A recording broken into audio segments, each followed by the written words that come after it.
ನಮಸ್ಕಾರ.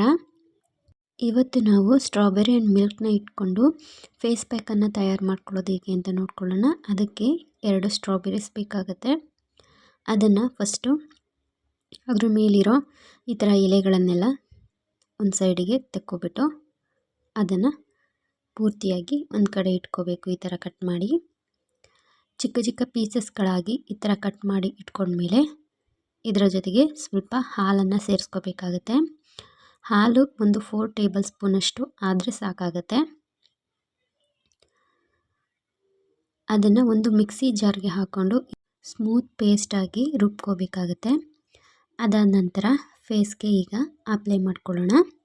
ಈ ರೀತಿ ನೀವು ಬ್ರಷನ್ನು ಸಹ ಬಳಸ್ಕೋಬೋದು. ನಾನಿಲ್ಲಿ ಬ್ರಷನ್ನು ಬಳಸ್ತಾ ಇಲ್ಲ, ಕೈಯಿಂದನೇ ನನಗೆ ಕಂಫರ್ಟ್ ಅನಿಸೋದ್ರಿಂದಾಗಿ ನಾನು ಬೆರಳುಗಳಿಂದ ಫೇಸ್ ಪ್ಯಾಕನ್ನು ಎಲ್ಲ ಕಡೆ ಸ್ಪ್ರೆಡ್ ಮಾಡ್ಕೋತಾ ಇದ್ದೀನಿ. ಈ ಫೇಸ್ ಪ್ಯಾಕನ್ನು ನೀವು ಟ್ವೈಸ್ ಎ ವೀಕ್ ಬಳಸೋದ್ರಿಂದ ಇದು ನಿಮ್ಮ ಸ್ಕಿನ್ನನ್ನು ಫೇರ್ ಆಗಿ ಮಾಡುತ್ತೆ, ಎಕ್ಸ್ಫೋಲಿಯೇಟ್ ಕೂಡ ಮಾಡುತ್ತೆ, ಮತ್ತು ಅನ್ಈವನ್ ಸ್ಕಿನ್ ಕಡಿಮೆ ಆಗುತ್ತೆ, ಮತ್ತು ಡಾರ್ಕ್ ಸ್ಪಾಟ್ ಏನಿರುತ್ತೆ ಅದೆಲ್ಲ ಬ್ಲೆಮಿಷಸ್, ಡಾರ್ಕ್ ಸ್ಪಾಟ್, ಕಲೆಗಳೇನು ಉಳ್ಕೊಂಡಿರುತ್ತೆ ಅದೆಲ್ಲ ಕಮ್ಮಿ ಆಗುತ್ತೆ, ಮತ್ತು ಸ್ಕಿನ್ ನಿಮಗೆ ಗ್ಲೋಯಿಂಗ್ ಆಗಿರುತ್ತೆ. ಇದನ್ನು ನೀವು 2 ವೀಕ್ಸಿಗೆ ಒನ್ಸ್ ಆರ್ ಟ್ವೈಸ್ ಬಳಸ್ಬೋದು. ಇದು ತುಂಬ ಸಿಂಪಲ್ ಹೋಮ್ ರೆಮಿಡಿ ಆಗಿರೋದ್ರಿಂದ ಯಾರು ಬೇಕಾದ್ರೂ ಇದನ್ನು ಯೂಸ್ ಮಾಡ್ಕೋಬೋದು. ಇದರಲ್ಲಿ ಯಾವುದೇ ರೀತಿ ಸೈಡ್ ಎಫೆಕ್ಟ್ಸ್ ಇರೋದಿಲ್ಲ. ಇದನ್ನು ಒಂದು 15 ಮಿನಿಟ್ಸ್ ಬಿಟ್ಟರೆ ಸಾಕಾಗುತ್ತೆ. ಸ್ವಲ್ಪ ಒಣಗಿದೆ ಅಂತ ಅನಿಸಿದ ಮೇಲೆ ಇದನ್ನು ರಿನ್ಸ್ ಮಾಡಬೇಕಾಗತ್ತೆ.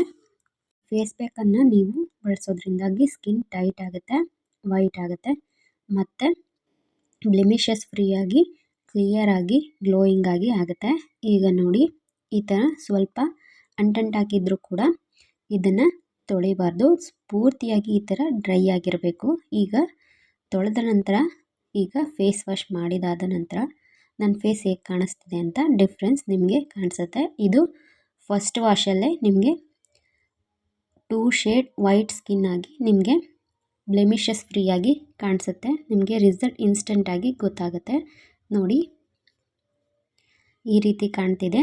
ನೀವು ಕೂಡ ಈ ಫೇಸ್ ಪ್ಯಾಕನ್ನು ಮನೆಯಲ್ಲಿ ಟ್ರೈ ಮಾಡಿ ನೋಡಿ, ಖಂಡಿತವಾಗ್ಲೂ ನಿಮಗೆ ಉಪಯುಕ್ತ ಆಗುತ್ತೆ.